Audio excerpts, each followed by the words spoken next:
Chairman Whitehouse, Co-Chair Grassley, members of the caucus, thank you so much for the opportunity to be here to discuss the Corporate Transparency Act and the important work to abolish the opaque corporate structures that facilitate transnational criminal activity, undermine accountability, and threaten U.S. national security.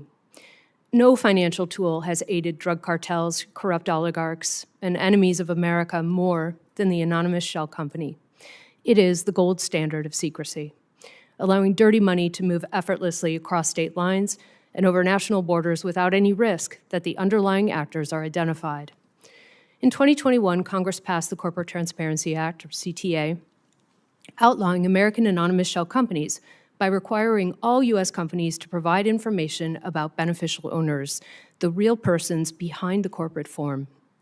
Reliable beneficial ownership information provides a critical boost to law enforcement, allowing investigators to truly follow the money, rather than chasing endless strings of shell companies, trusts, offshore entities, and disguised owners.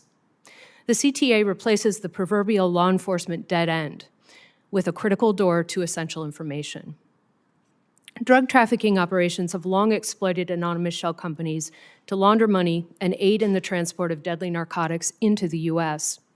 In February 2022, a New York man pleaded guilty to laundering $650 million in drug proceeds through anonymous shell corporations, sending the funds to both domestic entities and foreign entities in China and Hong Kong.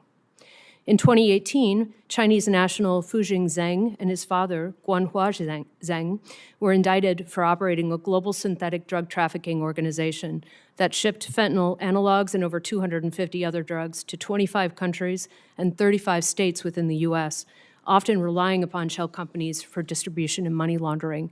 The drugs sold by the Zhengs are confirmed to have resulted in at least 2 known fatalities in Ohio.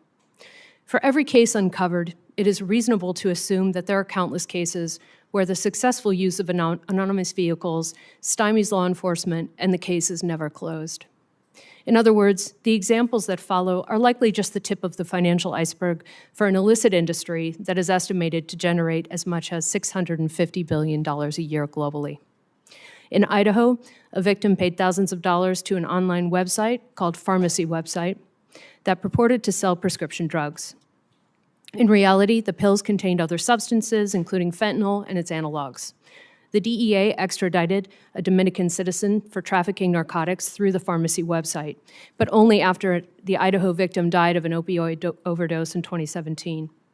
Consistent with what we see across drug trafficking networks, the expedited suspect had used shell companies to launder money from the website. And just last month, a Las Vegas man, Christopher Housley, was sentenced to 8 years for importing, processing, and distributing hundreds of thousands of opioid pills. How did he pay for the drugs and launder the proceeds from their sale? Not surprisingly, it was shell corporations. Unfortunately, through anonymous shell companies, we've tied our own hands, gifting drug cartels and their money launderers a magic curtain to shield their identity and hide their wealth. And the national security risks of anonymity extend far beyond drug trafficking alone. Terrorists, kleptocrats, and America's adversaries have been actively exploiting anonymous shell companies for decades to further nefarious plots and make America and the world less safe. No example illustrates this risk as concretely as Victor Bout, the notorious international arms dealer who was convicted in 2011 for selling millions of dollars in weaponry to terrorist organizations that aim to kill Americans, as well as fuel conflicts in Africa, Latin America, and the Middle East. Bout leveraged an international network of anonymous shell companies to hide his activities, including at least a dozen U.S. shell companies set up in Texas, Florida, and Delaware. Bout is not alone in seeing the appeal of anonymous front companies. Vladimir Putin's allies have used anonymous shell companies to buy $15 million mansions in Washington, D.C., while the Iranian government has used anonymous companies to cover up ownership of a Fifth Avenue skyscraper in Manhattan. The terrorist group Hezbollah has used shell companies to purchase properties and businesses, dodging sanctions and continuing to enjoy access to the global financial system. African dictators have used anonymous shell companies to buy Malibu mansions, while corrupt Malaysian officials used anonymous shell companies to help steal billions from public coffers.